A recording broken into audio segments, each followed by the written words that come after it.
नमो सिद्धाणं नमो आयरीयाणं नमो वज्रायाणं नमो लोय सव्यसाहूनम् एष सुरासुरमनुसन् वन्दितं धोदघायिकं ममलं प्रणमामि वड्डमाणं तित्थं धम्मस्य कर्तारम्।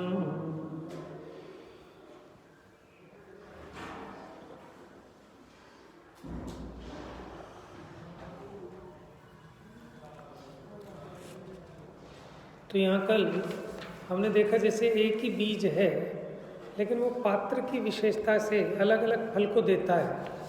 माने जिस भूमि में बोया जाए उसके हिसाब से वो फल को देता है। बीज तो वही का वही है लेकिन भूमि के परिवर्तित होने पर उसके फल में परिवर्तन देखा जाता है।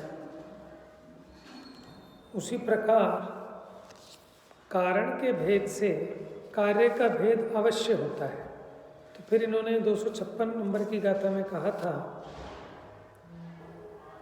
कि जो जीव छदमस्त विहित कहकर अज्ञानी बताने हैं। ठीक है, छदमस्त कहकर गणधर नहीं लेना। Page number 268। यद्यपि गणधर भी छदमस्त हैं, ठीक है, तो यहाँ जो कह रहे हैं कि छदमस्त के बताए हुए देव गुरु धर्म में जो व्रत नियम अध्ययन ध्यान दान में रत होता है वह जीव मोक्ष प्राप्त नहीं करता लेकिन सातात्मक भाव को प्राप्त होता है। तो छदमस्त विहित कहने का मतलब है अज्ञानियों के द्वारा, विषयी कषाई जीवों के द्वारा जो अपने अपने धर्म की एक नई नई स्थापना की गई है और वो जो धर्म का निरूपण करते हैं उसी में कई लोग व्रत नियम उपवास दान सब करते हैं लेकिन उससे निर्वाण सुख नहीं होता। उससे साता रूप सुख तो होता है लेकिन मोक्ष सुख की प्राप्ति नहीं होती। फिर अगली 257 नंबर की गाथा में बताया था कि जिन्होंने परमार्थ को नहीं जाना और जो विषय कषाय में अधिक हैं, पारंगत हैं, ऐसे पुरुषों के प्रति सेवा उपकार या दान कुदेव रूप में और कुमनुष्य रूप में फलता है। कुदेव माने भवनत्रिकादिक समझ लो, ठीक है, उनमें जाके पैदा हो जाएगा। और कुमनुष्यों में जो कुभोग भूमिया मनुष्य होते हैं अंतर्द्वीपज, उनको कुमनुष्य कहते हैं।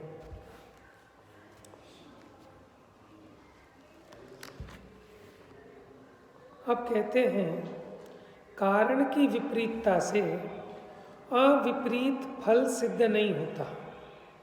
क्या कि कारण तो मिला है उल्टा और फल मिल जाए सुलटा, ऐसा नहीं होता। कारण उल्टा है तो उसका फल भी उल्टा ही आएगा। Page number 470। जदिते विषय कसाया पावति परु विदावसत्थेषु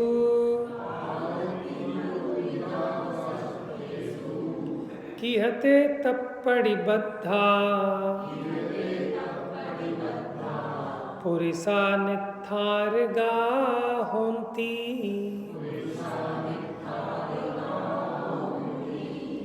ये कह रहे हैं यदि दे विषय कषाया, जबकि वो विषय कषाय पावती यानी पाप रूप से परुविदा प्ररूपित किए गए हैं। क्या है? विषय कषाय को तो सब पाप रूप मानते हैं, कि हते तप पड़ी बद्धा।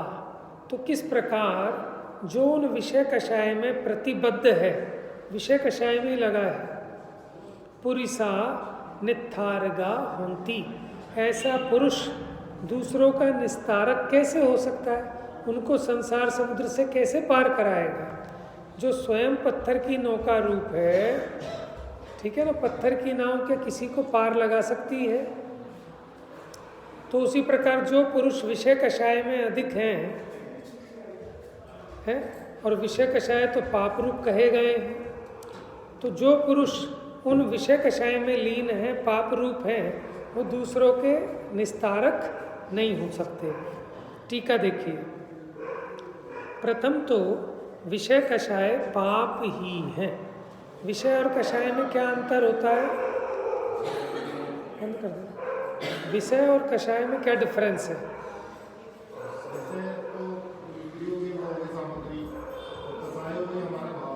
Very good.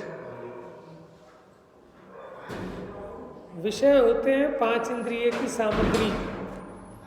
5 इंद्रियों के वो जो विषय हैं वो 5 इंद्रियों के हैं, और कषाय होती है आत्मा का विपरीत भाव। यही थोड़ा अंतर है, विषय कषाय। देखो, जो भोजन है वो विषय है, कषाय नहीं है वो, लेकिन उसकी वांछा वो कषाय है। बात समझ में आ रही है? ऐसे ही जो रूप है वो विषय है, लेकिन उस रूप की वांछा वो कषाय, वो जीव का भाव है। बात समझ में आ गया? विषय और कषाय में। आत्म के अहित विषय कषाय, इनमें मेरी परिणति न जाए। मैं रहूं आप में आप लीन, सो करो हो जो निजाधि। कि आत्मा का अहित करने वाले हैं कौन कौन? अब जिसको ये समझ में आए कि विषय और कषाय ये दोनों आत्मा को नुकसानदायक है, तो फिर वो विषय कषाय उससे बचने का प्रयत्न करेगा। अब आपको समझ में आता है ना, सर्दी नुकसानदायक है, खांसी जुकाम हो जाएगा, ठंड ना बैठ जाए छाती पे, तो हम तैयारी से आते हैं ना पूरा, कि स्वेटर पहन लो, मफलर लपेट लो, टोपा पहन लो। क्यों?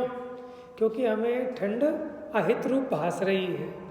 तो इसी प्रकार जिस ज्ञानी को सम्यक दृष्टि को ये समझ में आया कि जो 5 इंद्रिय के विषय भोग हैं ये, और आत्मा में उत्पन्न होने वाली जो क्रोध मान माया लोभ रूप जो कषाय हैं, ये आत्मा के लिए दुख रूप हैं, घातक हैं, इसलिए इनसे बचने का प्रयत्न करता है।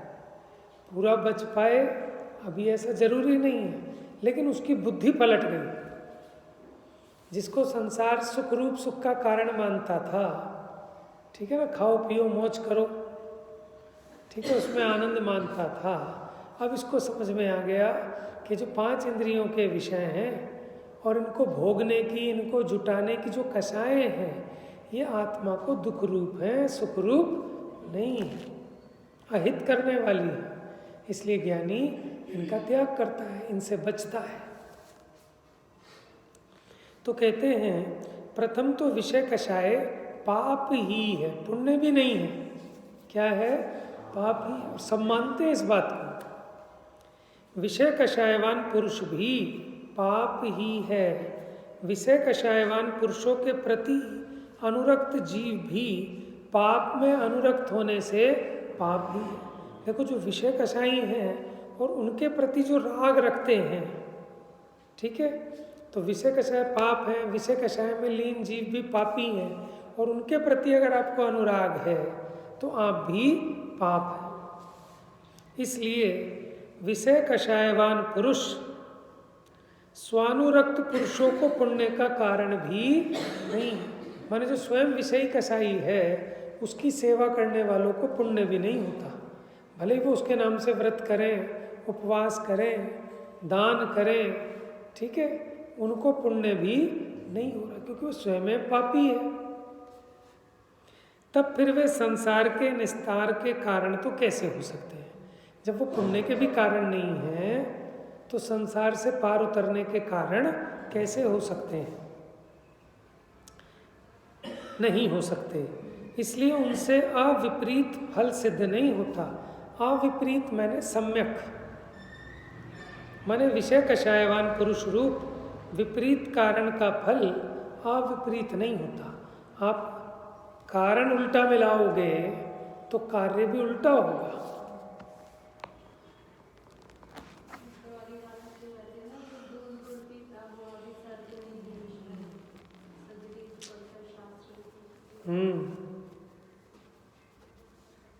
तो कह रहे हैं भैया उनकी संगति मत करना। साधुओं को समझा रहे हैं। क्या समझा रहे हैं? कि जो विषय कषायवान हैं उनके संबंध में दान, ठीक है, अध्ययन, उन संबंधी व्रत आदि, जब वो पुण्य का भी कारण नहीं है, पाप है, तो संसार से पार उतरने का कारण तो हो ही नहीं सकता। इसलिए अब ये जो अविपरीत फल है, आपको तो जो अविपरीत यानी सम्यक फल चाहिए, तो उसका सम्यक कारण क्या है वो बताते हैं। उवरद पावो पुरिसो संभावो धम्मिगेषु सव्येषु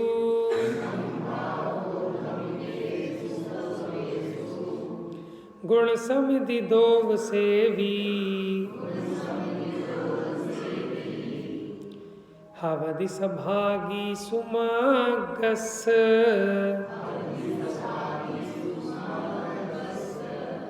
देखो, उवरद पावो, जो पापों से पार हो गया है, उवरद पापो माने जिसका पाप रुक गया है, जो पापों से हट गया है। पुरुषो, ऐसा जो पुरुष है, समभावो धम्मिगेषु सव्येषु, वो सभी धम्मिगेषु माने धार्मिकों के प्रति समभाववान है और गुण समित दोव सेवी, और जो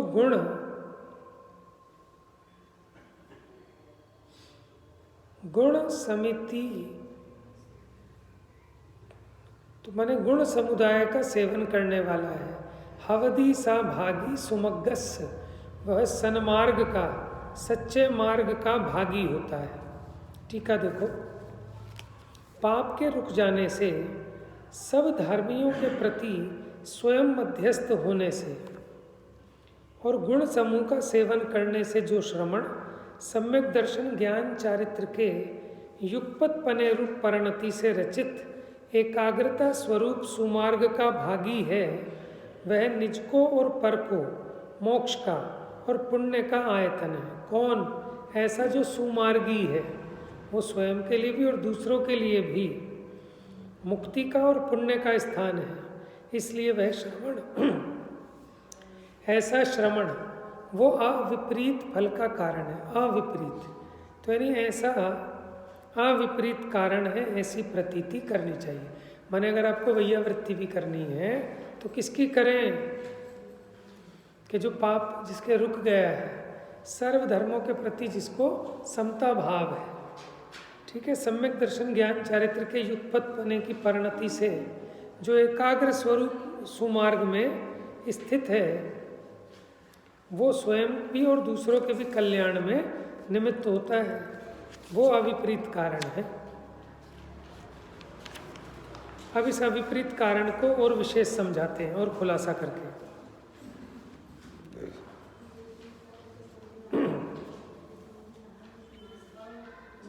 260 नंबर का था है, अभी तो 259 होनी है ना। अच्छा, दो गाथाएं ले ली ना हमने, 258, 259। अब देखिए 260, 260 नंबर की गाथा। अशुभोव ओग रहिदा शुद्धव जुत्ता सुहोव जुत्तावा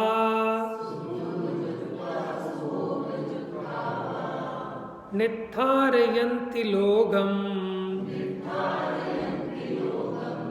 ते सुपसत्थम लहदी भत्तो।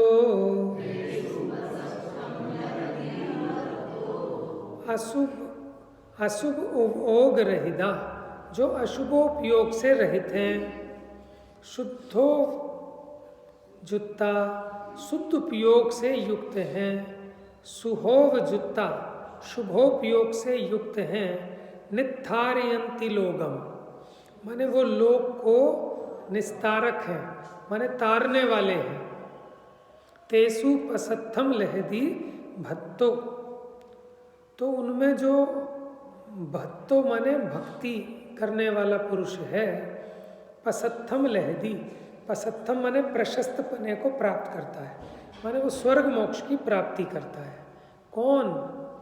कि जो ऐसे है, ऐसे शुद्धोपयोगी अथवा शुभोपयोगी जो श्रवण है, जिनके अशुभोपयोग का अभाव है, ऐसे श्रवणों को निस्तारक कहा कि वो जगत को पार उतारने वाले हैं, और जो उनकी भक्ति करता है वो स्वर्ग मोक्ष रूपी संपदा को पाता है। टीका देखिए, यथोक्त लक्षण वाले श्रवण ही जो कि मोह, द्वेष और अप्रशस्त राग के उच्छेद से, देखो 3 बातें ली, मोह से तो पूरा ही रहित होना, द्वेष से भी, लेकिन राग 2 प्रकार का, प्रशस्त राग और अप्रशस्त राग। तो अप्रशस्त राग का उच्छेद है, लेकिन जीवन में प्रशस्त राग तो दिखाई देता है कि उपदेश, वैयावृत्ति, देवगुरु धर्म की भक्ति आदि, ये सब प्रशस्त राग है। तो ये मुनियों के भी दिखाई देता है, लेकिन गौण रीति से। तो जो मोह से, द्वेष से और अप्रशस्त राग के उच्छेद से, उच्छेद माने उसको उखाड़ फेंक देने से, अशुभोपयोग रहित वर्तते हो। देखो अशुभोपयोग में 3 चीजें ली, सारा का सारा मोह, द्वेष, ये तो है ही अशुभ, और राग में अप्रशस्त राग। अप्रशस्त राग क्या होता है? 5 इंद्रिय के विषय भोगों के प्रति जो राग है, ठीक है, अपने परिग्रह के प्रति जो राग है, ये सारा का सारा अप्रशस्त राग है। इससे क्या बनता है? पुण्य के पाप। ठीक है ना, माँ को अपने बच्चे की बड़ी चिंता है, बड़ा राग है अपने बच्चे से, है बच्चे ने खाना नहीं खाया, ये नहीं खाया, तो उसको पुण्य बंधेगा, माँ को क्या बंधेगा?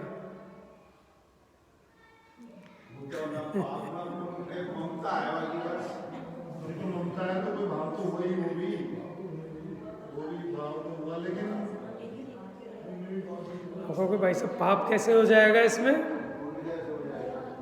अच्छा, नहीं पुण्य तो है ही नहीं। देखो अब आप बताओ, जो बेटे बच्चे को खिलाने का भाव है वो प्रशस्त राग है कि अप्रशस्त राग है?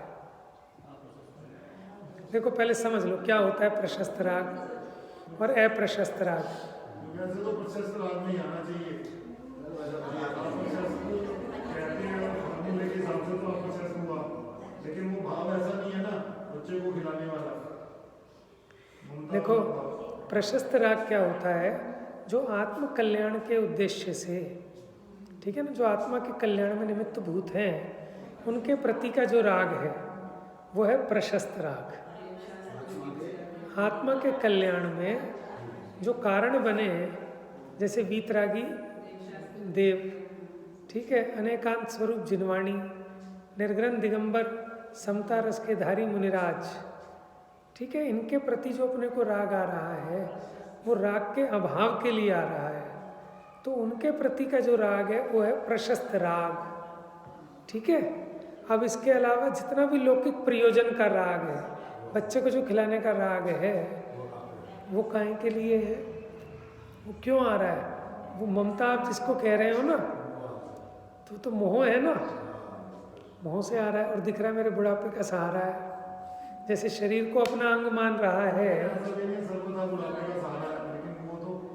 वो, ठीक है ना। अब आप ये बताओ,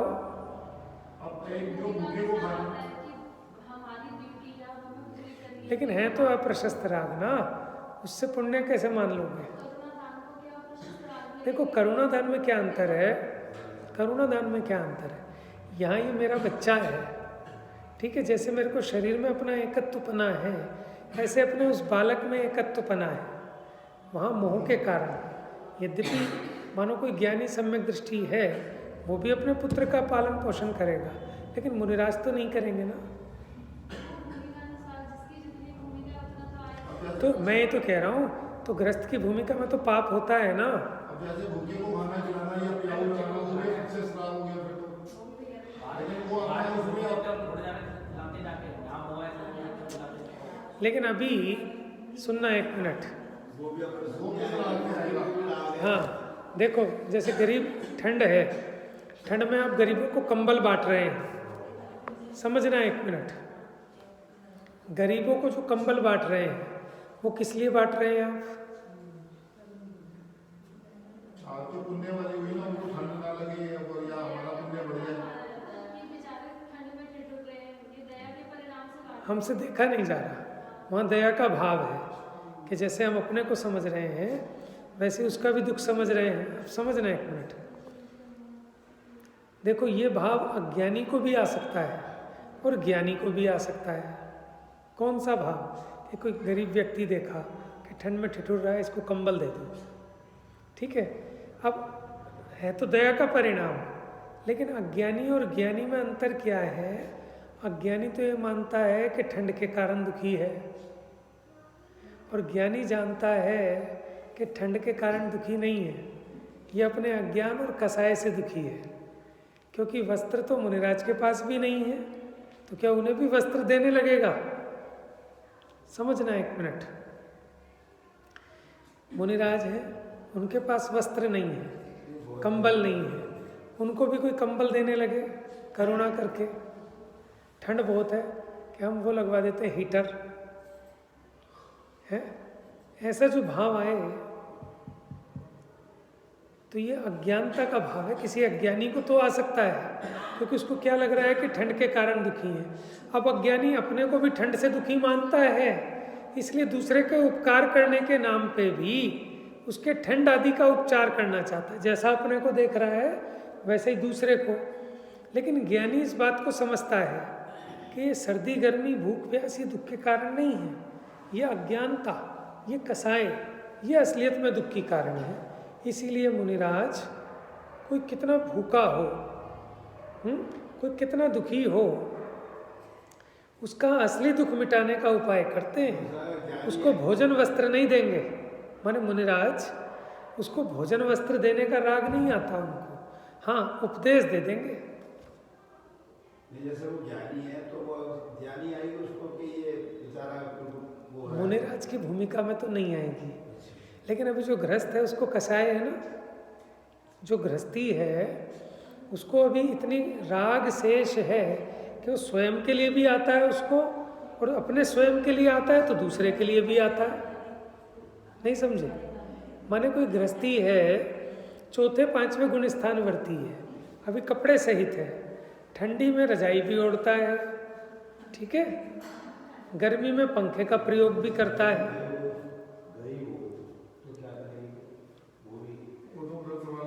क्या कह रहे हो? अपने साधन भी भाई है, वो गरीब है बेचारा और उसमें नहीं व्यवस्था है, ज्ञान पूरा वो करता है, तो फिर वो क्या करेगा?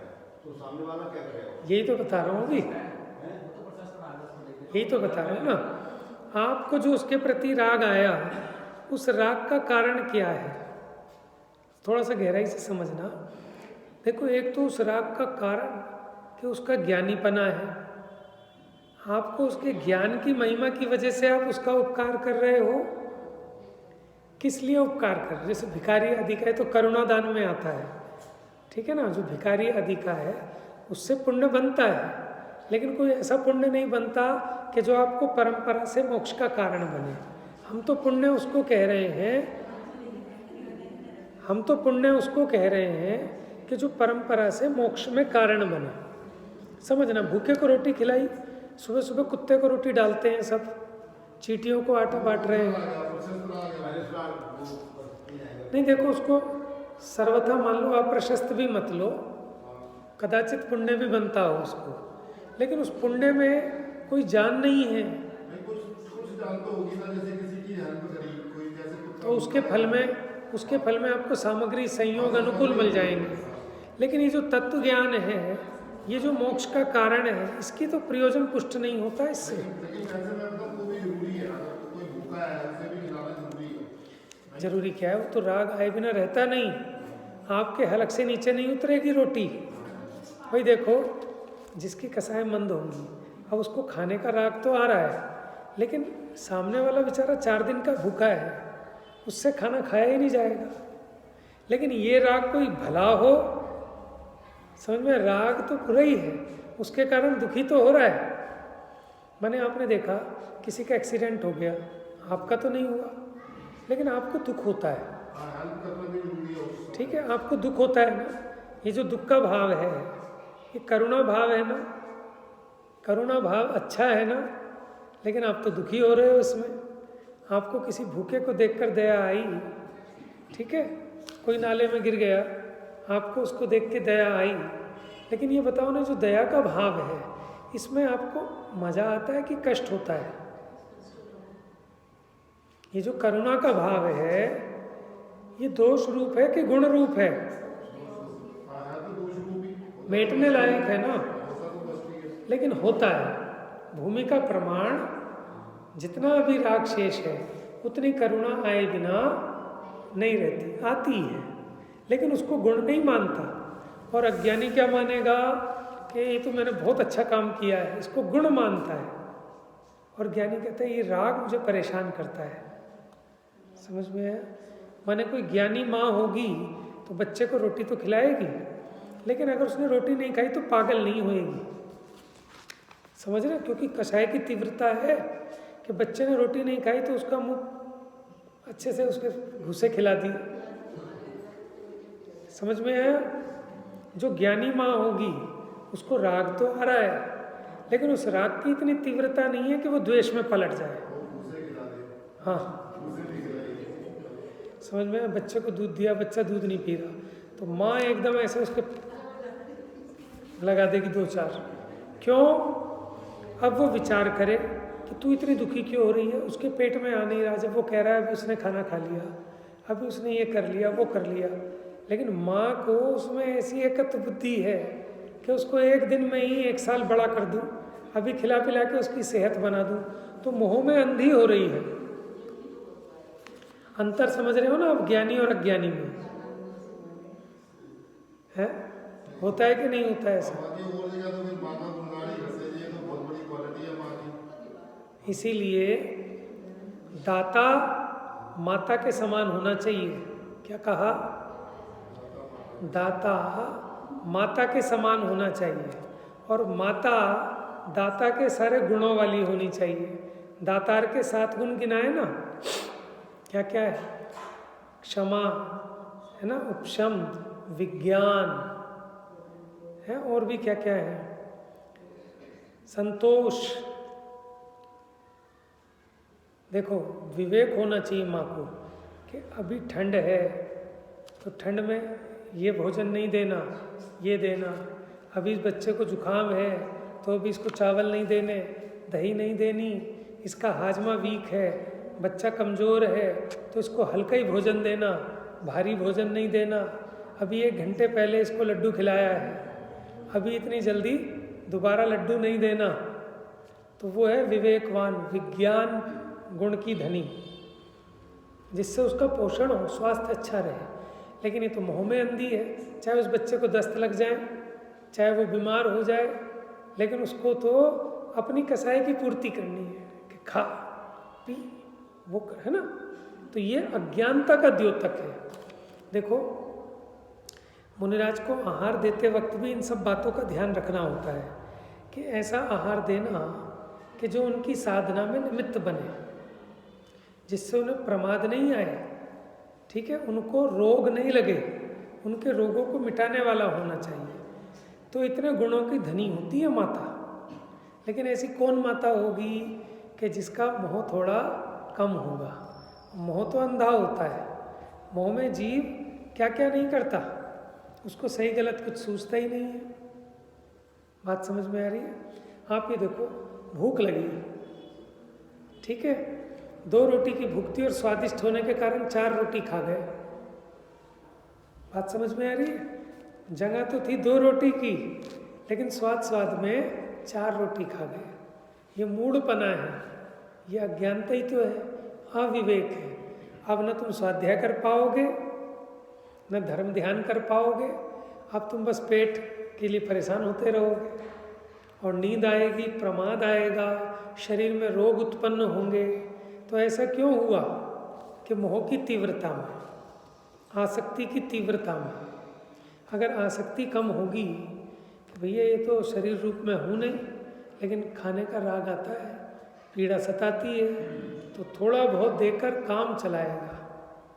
ये भी अब गुण स्थान प्रमाण समझना कि नीचे के गुण स्थान है तो वहाँ कषाय अधिक होती है, जैसे जैसे गुण स्थान बढ़ेगा तो कषाय घटेगी। देखो, ज्ञानी गृहस्थ भी कि अपने को खिलाने से पहले 10 बंदों को खिला के तब खाता है। समझ में आया? तो उसकी कसाय तो है, लेकिन ऐसी कसाय नहीं है कि दूसरे भूखे मर रहे हों और स्वयं खा ले। इसीलिए परिग्रह का परिमाण, किसी के पास तो खाने को रोटी नहीं है, तुम्हारे फेंकने को भी आ रही है। समझ में आया ना? तो जीवन में ये सब चीज़ें ऑटोमेटिक आती हैं कि जिसको जितना जितना भेद ज्ञान बढ़ेगा, कसाएं घटेंगी, तो उसके जीवन में उतना ही उपकार दिखेगा।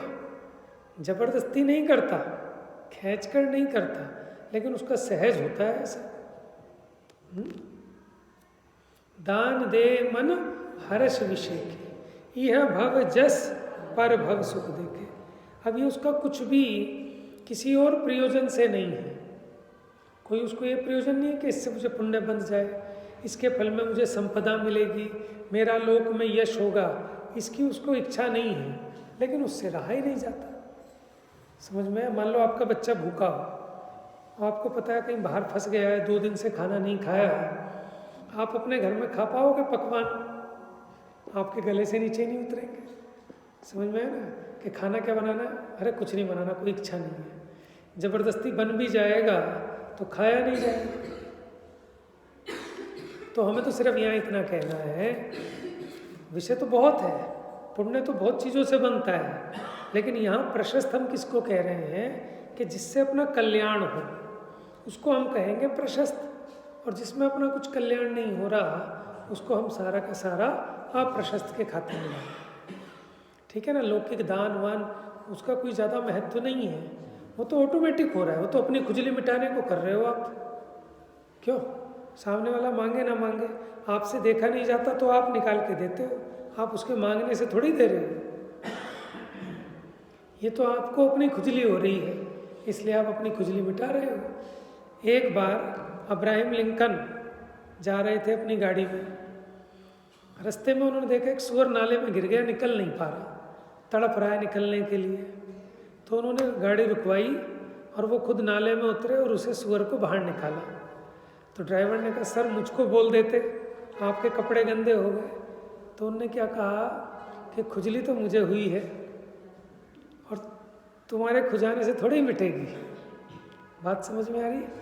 ये इसमें कोई आपने कुछ नहीं किया, ये तो आपने अपनी खुजली मिटाई है। किसी को कुछ इच्छा जगती है, किसी को कुछ इच्छा, जिसकी थोड़ी मंद कसाय है उसको ऐसी इच्छा होती है कि रास्ते में कोई गिरा पड़ा हो उसको उठा के बिठा दिया, है ना?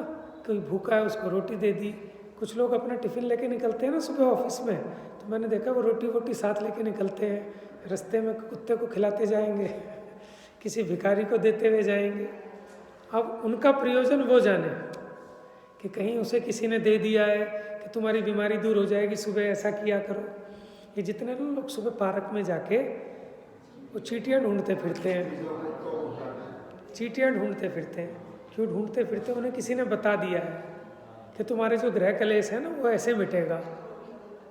वो जाते हैं ना जिन तांत्रिकों मांत्रिकों के पास, आजकल लोग बाग ये चीज़ें ज़्यादा बताने लगे हैं कि कबूतरों को बाजरा डाल दो, और उन्हें लगता है कि हमने बहुत अच्छा काम किया, और इसको भी लगता है कि देखो हम धर्म कर रहे हैं, और क्या लगता है कि देखो कितने बढ़िया ये मांत्रिक हैं, तांत्रिक हैं, कोई गलत काम नहीं बता रहे, अच्छा काम बता रहे हैं।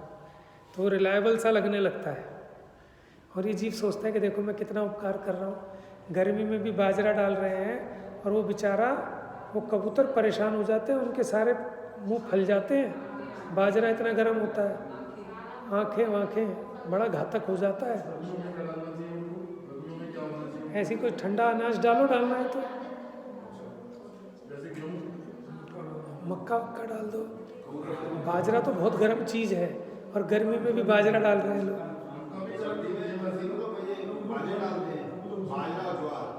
बाजरा बहुत गर्म होता है। हाँ, मैं तो गर्मी की कह रहा हूँ। चलो खैर, हम कहाँ निकल गए विषय पे। तो मैं तो ये कह रहा था, देखो ये जो अप्रशस्त राग है वो अशुभ रूप है, द्वेष सारा का सारा अशुभ रूप है, और मोह भी सारा अशुभ रूप लिया। ठीक है? तो माँ का भाव खिलाने वाला अप्रशस्त राग में आ गया। हाँ, वो कोई उपकार के लिए थोड़ी ना खिला रही है। ये तो देखो, ये तो अलग बात है कि जो अपने बड़े हैं, गुरुजन हैं, उनका उपकार मानना चाहिए, वो लौकिक उपकार है। ठीक है ना? वो लौकिक उपकार है, वो अपने राग के कारण पोषण कर रही है, वो अपनी जो कसाय है उसको, वो अपनी कसाय की पुष्टि कर रही है। वो ये कसाय है, प्रशस्त राग हुआ, वो प्रशस्त राग हुआ।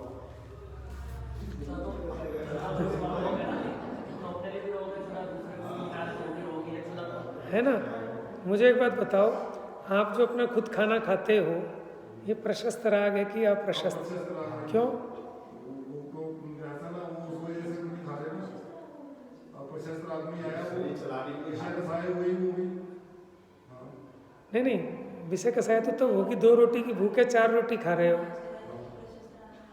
अब 2 रोटी की भूख है, 2 ही खा रहे हो। तो लेकिन आएगा तो प्रशस्त राग में। तो ऐसे ही अपने बच्चे का खिलाना, उसके लिए कपड़े लाना, ठीक है, उसको पढ़ाना लिखाना, ये कोई शुभ राग थोड़ी ना है, ये अशुभ राग है। भैया जो बड़े राजा हार के लिए जाते हैं उनका आता है प्रशस्त राग, उनका भी रहेगा। वो तो मान लो इस वजह से ही कर रहे हैं कि उनको शरीर में से राग थोड़ी ना बचा है, तभी तो कह रहा हूँ, कर रहे हैं कि हमारा वो चल रहा है। इसीलिए तो प्रशस्त राग कह रहा हूँ।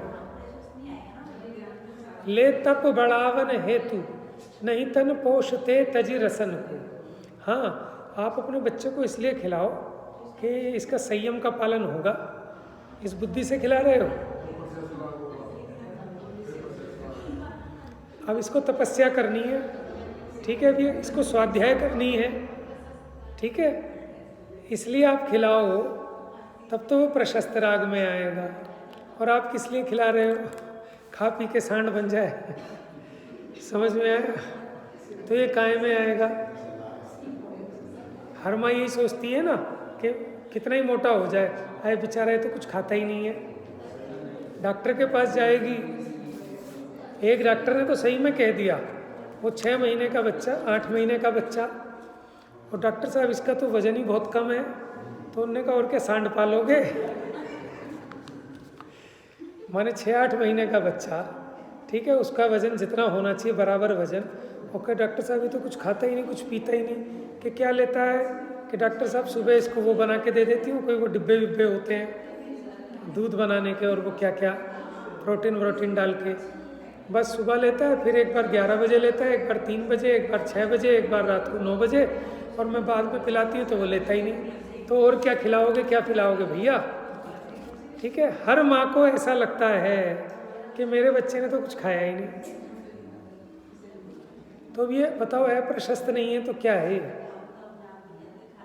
अच्छा, दूसरे का बालक उससे आधा भी खाए, ये तो बहुत खाता है। समझ में आया? तो राग वश ही है ये सारी चीज। ये तो सारा माने मोह का अंधेरपना है, होश ही कहाँ है इस जीव को। और सच में जो अपने शरीर को अपने से भिन्न नहीं जानता, वो दूसरे को भी नहीं जानता, उसको भी वैसे ही जानता है, वैसे ही देखता है। समझ में आया? ये सब मोह की अंधियारी चल रही है बस। तो इसलिए वो प्रशस्त राग में नहीं आएगा। चलिए, तो यहाँ कह रहे हैं ये 3 बातें ना आप ध्यान रखना, मोह, द्वेष और अप्रशस्त राग के उच्छेद से, क्योंकि उन्होंने इन तीनों को समाप्त कर दिया। उनको मोह तो चला ही गया, दर्शन मोह, द्वेष भी नहीं है और अप्रशस्त राग भी नहीं है। इसीलिए प्यासा हो तो उसको पानी पिलाने का राग नहीं आता उनको, तो इसलिए अप्रशस्त राग है ना। इसलिए अशुभोपयोग रहित वर्तते हुए, माने उन मुनिराज को अशुभ उपयोग नहीं है। समस्त कषायोदय के विच्छेद से कदाचित शुद्धोपयोग युक्त और प्रशस्त राग के विपाक से कदाचित शुभोपयोग युक्त होते हैं। देखो स्पष्ट लिख दिए यहाँ पे। शुभोपयोगी कब कहेंगे?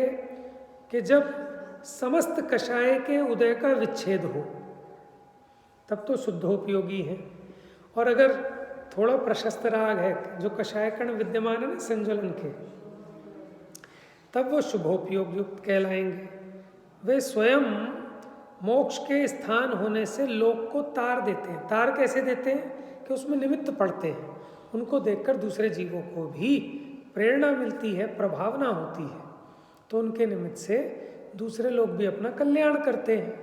तो ऐसे मुनिराज जो अशुभोपयोग से रहित हैं, मुख्यपने शुद्धोपयोग में, कदाचित शुभोपयोग रूप भी होते हैं, वो जगत के जीवों के कल्याण में कारण होते हैं।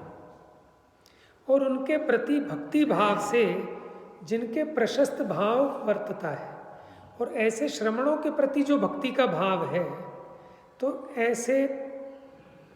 ऐसे परजीव पुण्य के भागी होते हैं। समझ में, उनको पुण्य बनता है और परंपरा से निर्वाण भी प्राप्त होता है। लेकिन अगर मान लो कोई ऐसा है कि विषय कषायों में लीन है, अशुभ उपयोगी है, तो वो पाप रूप कहा उसको। क्या कहा? क्योंकि विषय कषाय तो पाप है ना, और जो विषय कषायों में मस्त है वो पाप रूप है, वो हमारे कल्याण में निमित्त कैसे होगा? तो उसके संबंध में व्रत, उपवास, भक्ति, पूजा, वो भी प्रशस्त पुण्य के भी कारण नहीं होंगे। बात समझ में आ गई?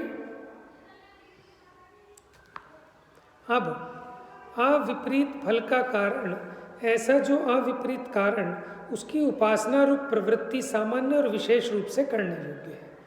तो माने ऐसे जो सच्चे श्रमण हैं वो मोक्ष मार्ग में निमित्त कारण है। तो ऐसे सच्चे श्रमणों के प्रति उपासना आदि का भाव वो करने योग्य है, उसको बताते हैं। दिट्ठा पगदम वत्थुम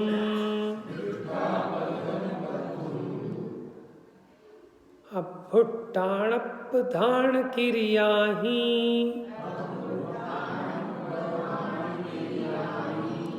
वट्टदु तदो गुणादो विशेषिदवोत्ति उपदेशो दिट्ठा पगदम वत्थु। दिट्ठा माने देखकर, देखते ही। पगदम माने प्रकृत वस्तु को। प्रकृत उसे कहते हैं जिसका प्रकरण चल रहा हो। प्रकरण किसका चल रहा है? अविपरीत कारण का। माने वो सच्चे श्रवण जो अशुभोपयोग से रहित हैं, शुद्धोपयोगी हैं अथवा शुभोपयोगी हैं, उनको देखते ही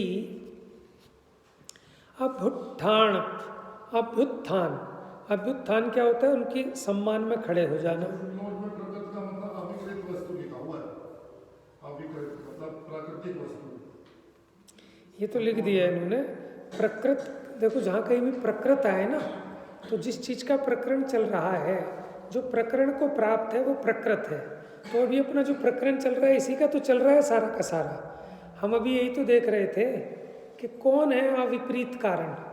अविपरीत कहो, अविकृत कहो, उसी का तो प्रकरण चल रहा है ना, कि जो सच्चे श्रवण हैं वो अविपरीत कारण हैं, इसीलिए उनसे अविपरीत फल की प्राप्ति होती है। इसलिए फुटनोट में ऐसा लिखा है। ठीक है, प्रकृत माने प्रकरणगत, जिसका प्रकरण चल रहा है, जिसका संदर्भ चल रहा है, जिसके बारे में अभी जिस रेफरेंस में चर्चा हो रही है, तो वो रेफरेंस को ही प्रकृत कह रहे हैं। तो यह रेफरेंस कौन है? कि ऐसे श्रवण, उनको देखते ही अभ्युत्थान के खड़े हो जाना उनके सम्मान में। ठीक है, आदि क्रिया, इस प्रकार की क्रियाएं करना। वट्टदु तदो गुणादो। वट्टदु माने वर्तो, माने वैसा करो। तदो गुणादो, उसके बाद गुणों संबंधी विशेषी दव्वोत्ति उपदेशो, उसके बाद में विशेष भेद करना। देखो कई लोग कहते हैं ना, देखो ऐसा आया कि अगर आपको कहीं भी मुनि दिखें तो आप तुरंत उनका सम्मान विनय करो। अब वो बाद में भेद करना, भाई विशेष जानकारी तो बाद में मिलेगी उनके बारे में।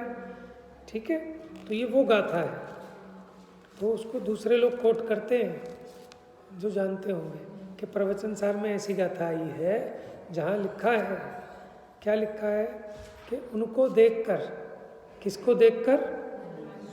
यहाँ नहीं लिखा कि मुनि को देखकर, कैसे भी मुनि को देखकर, यहाँ तो लिखा है प्रकृत वस्तु को। और प्रकृत वस्तु किसको कहा? कि जो अविपरीत कारण है। और अविपरीत कारण किसको कहा? ऐसे श्रवण जो अशुभोपयोग से रहित हैं, विषय कषाय से रहित हैं, या तो शुद्धोपयोगी हैं या शुभोपयोगी। समझ में आया? अब जिसका आपको पहले पता है कि जिसके आगे पीछे, ठीक है, खूब ढोल मंजीरे ऐसे बज रहे हैं और जो बात करते करते चल रहे हैं, नीचे देखते भी नहीं चल रहे हैं, तो आपको देखते ही पता लग गया। बात समझ में आ रही कि वो विषय कषाय में लीन है कि विषय कषाय से रहित है। ठीक है, उतना तो वो देखते ही समझ में आ गया। अच्छा ये बताओ, महाराज हैंकी रख सकते हैं कि नहीं? हैंकी रख सकते हैं क्या महाराज? तिल तुष मात्र संग नहीं जिनके, समझ में ना, एक धागा भी नहीं रख सकते। लेकिन अब जो है रुमाल उमाल तो रखने लगे हैं। हाँ, टॉवल रखते हैं। कौन से है वो अच्छा बोलते हैं, क्या बहुत बोलते हैं, लेडीज वैसे ही ज़्यादा बात करते हैं कि वो तौलिया से हमेशा वो। तो अब हम ये कह रहे हैं कि वहाँ तो देखते ही पता लग गया कि जिस चीज़ की प्रतिज्ञा है ना, संपूर्ण परिग्रह त्याग की प्रतिज्ञा का ही भंग है, तो फिर वो अप्रकृत, फिर वो ये जो बताए थे ना, वो अविपरीत कारण नहीं, वो तो विपरीत कारण होगा। फिर उनसे सही फल की सिद्धि नहीं होगी, वो स्वयं ही तिर जाएं, वही बहुत बड़ी बात है। दूसरों की तिराने में निमित्त कैसे होंगे? पत्थर की नौका के समान है बात। हमें माने किसी से द्वेष नहीं, लेकिन हमारा प्रयोजन जो है वो वहाँ से पुष्ट नहीं होता। बात समझ में आ रही? द्वेष भी नहीं करना किसी से। तो कह रहे प्रथम तो उनको देखकर अभ्युत्थान आदि क्रियाओं से वर्तो, फिर गुणानुसार भेद करना, ऐसा उपदेश है। देखो टीका, श्रवणों के आत्म विशुद्धि की हेतुभूत प्रकृत वस्तु, या प्रकृत वस्तु में लिया मुनिराज। मुनिराजों को उपदेश है कि वो मुनिराज ऐसे निर्विकारी मुनिराजों को देखकर उनके प्रति यथा योग्य क्रिया रूप प्रवृत्ति से गुणातिशयता का आरोपण करने का निषेध नहीं है। यदि कोई श्रवण अन्य श्रवण को देखे तो प्रथम ही मानो वे अन्य श्रवण गुणातिशयवान हो, इस प्रकार उनके प्रति खड़े हो जाना, विनय नमस्कार आदि करना, व्यवहार करना चाहिए। फिर उनका परिचय होने के बाद उनके गुणानुसार बर्ताव करना चाहिए। समझ में? किस प्रकार कि अपने से छोटे हैं कि अपने से बड़े हैं, उस प्रकार से वो व्यवहार होता है। उनके रिस्पेक्ट में, रिगार्ड में खड़े हो जाना।